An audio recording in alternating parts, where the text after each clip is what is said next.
Welcome to our simulation for a T flip-flop with an asynchronous clear. The T flip-flop takes in a T, a clock, and a clear as an input, and a Q and a Q bar as its output.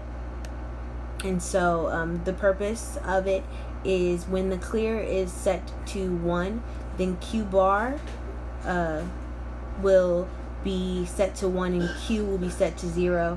It will basically work as a reset.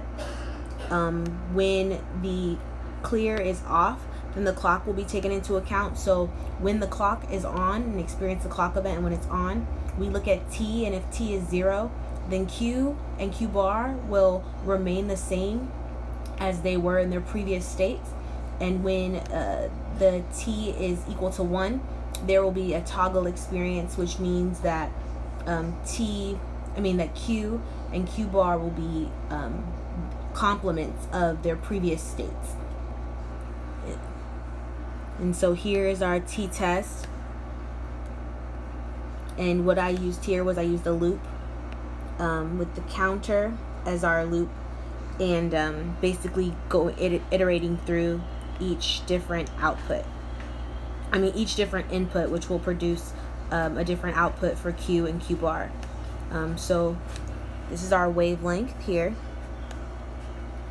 And as we can see, when clear, this is clear, this is clock, T, Q, and Q bar.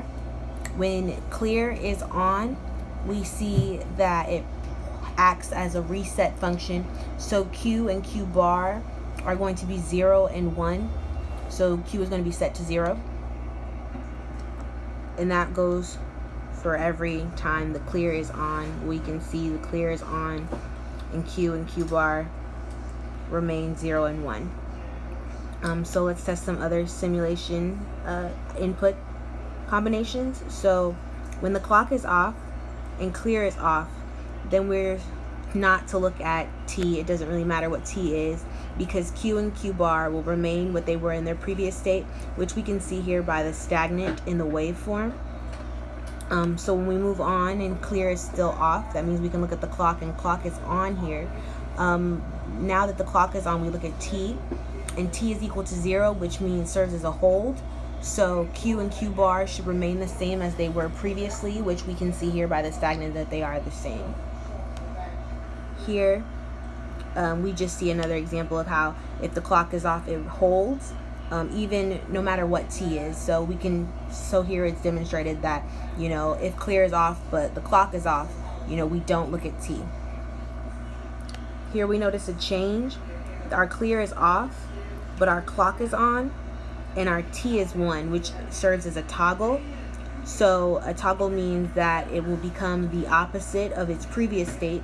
In the previous state, Q was 0 and Q bar was 1, but now they're experiencing the toggle, so Q is 1 and Q bar is 0.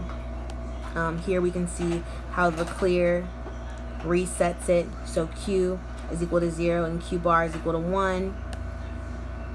Here it's just another example as clear is off and clock is off. It doesn't matter what T is, it's going to remain what it Q and Q bar are going to remain what they are previously, and that goes along through the whole entire waveform, same pattern. And that concludes our simulation.